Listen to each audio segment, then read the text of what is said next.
الحمدللہ رب العالمین والصلاة والسلام علی سید المرسلین اما بعد فاعوذ باللہ من الشیطان الرجیم بسم اللہ الرحمن الرحیم۔ رسول کریم صلی اللہ علیہ وآلہ وسلم کے جود و سخا کا ایک عظیم پہلو بے نیازی ہے۔ آپ مال جمع نہیں رکھتے تھے، یہی وجہ بھی کہ کبھی آپ پر زکوٰۃ فرض نہ ہوئی۔ آپ کے خادم خاص حضرت سیدنا انس بن مالک رضی اللہ عنہ فرماتے ہیں، نبی کریم صلی اللہ علیہ وآلہ وسلم دوسرے دن کے لیے کچھ بھی جمع نہ فرماتے تھے۔ تھوڑا بہت مال کہیں سے مفت میں مل رہا ہوتا تو عموماً ہر بندہ دیانتداری کا مظاہرہ کرتا ہے، لیکن اگر کہیں سے ڈھیر سارا مال بغیر محنت مل رہا ہو تو کئی لوگ بہک بھی جاتے ہیں۔ صرف یہی نہیں بلکہ اگر اپنی محنت اور کمائی کا ڈھیر سارا مال جمع ہو اور اس کی زکوٰۃ لاکھوں میں بن رہی ہو تو کئی لوگ اس پر بھی چونک جاتے ہیں اور سمجھتے ہیں کہ ہمارا مال کم ہو جائے گا، لیکن قربان جائیں مال کے خزائن کائنات جناب محمد مصطفیٰ صلی اللہ علیہ وآلہ وسلم کی شان جود و سخا پر کہ کبھی کچھ جمع ہی نہ فرمایا، بلکہ ایک موقع پر تو احد پہاڑ کو دیکھ کر یہاں تک فرما دیا کہ اگر یہ پہاڑ میرے لیے سونا بن جائے تو بھی میں پسند نہیں کروں گا کہ اس میں سے ایک دینار بھی میرے پاس ایک یا 3 راتوں سے زیادہ رہ جائے، سوائے اس کے جو قرض ادا کرنے کے لیے رکوں۔ ایک روز سرکار دو عالم صلی اللہ علیہ وسلم نے عصر کی نماز پڑھائی اور سلام پھیرتے ہی حضور صلی اللہ علیہ وسلم گھر میں تشریف لے گئے اور پھر جلد ہی واپس تشریف لے آئے۔ صحابہ کرام علیہم الرضوان کو تعجب ہوا۔ حضور علیہ السلام نے فرمایا، مجھے نماز میں خیال آ گیا کہ صدقہ کا کچھ سونا گھر میں رکھا ہوا ہے۔ مجھے یہ بات اچھی نہ لگی کہ رات ہو جائے اور وہ گھر میں رکھا رہے، اس لیے جا کر اسے تقسیم کر دینے کا کہہ آیا ہوں۔ حضرت سیدنا بلال حبشی رضی اللہ عنہ کو آپ کا خزانچی ہونے کا شرف حاصل ہے۔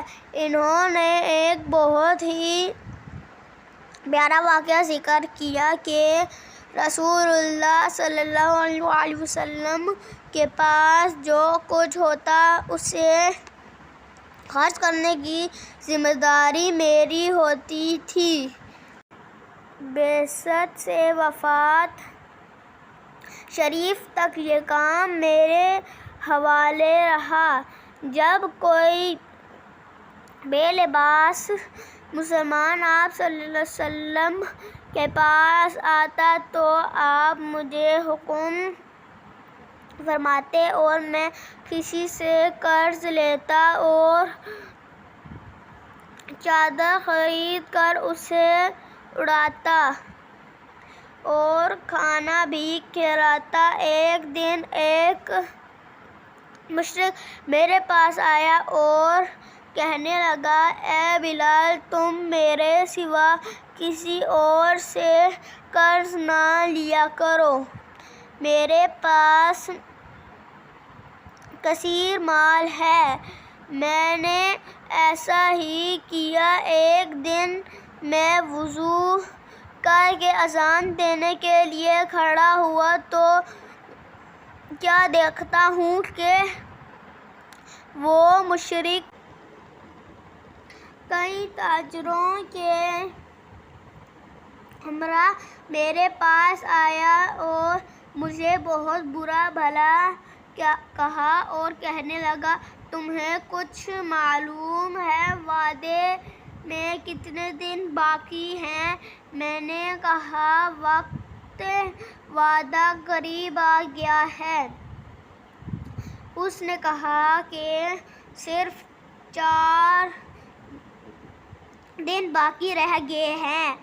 اگر اس مدت میں تم نے قرض ادا نہ کیا تو تمہیں غلام بنا کر بکریاں چراؤں گا جیسا کہ تم پہلے چرایا کرتے تھے۔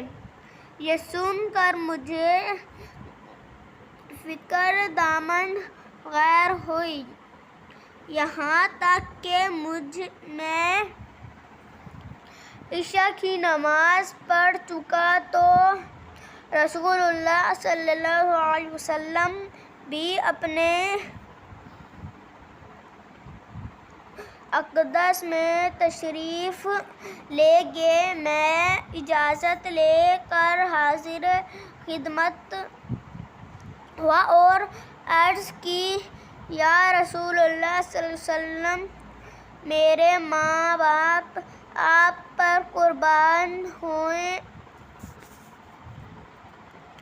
وہ مشرک جس سے میں نے قرضہ لیتا ہوں اس نے مجھے ایسا ایسا کہا ہے، آپ کے پاس بھی ادائے قرض کے لیے کچھ نہیں اور میرے پاس بھی کچھ نہیں، وہ مجھے پھر رسوا کرے گا۔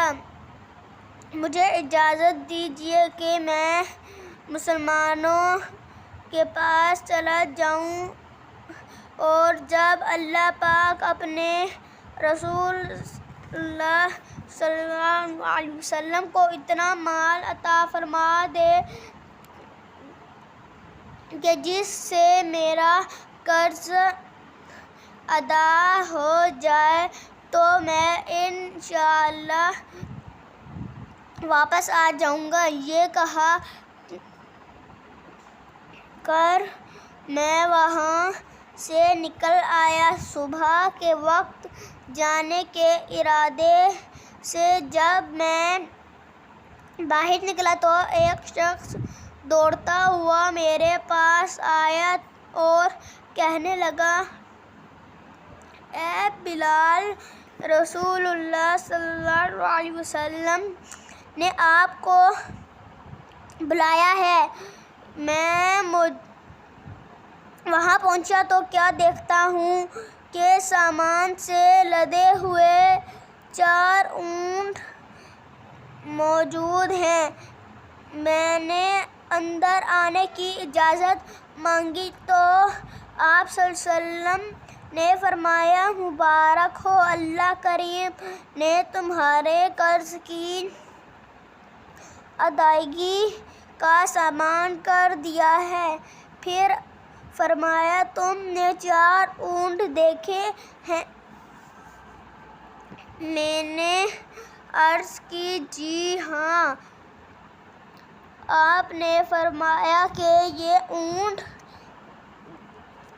حاکم فدق نے بھیجے ہیں، یہ ان پر لدا ہوا غلہ اور کپڑے سب تم رکھ لو اور ان کے ذریعے اپنا قرضہ ادا کر دو۔ میں نے حکم کی تعمیل کرتے ہوئے ایسا ہی کیا۔ پھر میں مسجد سے آیا تو رسول اللہ صلی اللہ علیہ وسلم کو سلام عرض کیا تو آپ صلی اللہ علیہ وسلم نے پوچھا، اس مال سے تجھے کیا فائدہ حاصل ہوا؟ میں نے عرض کی، اللہ پاک نے وہ تمام قرض ادا فرما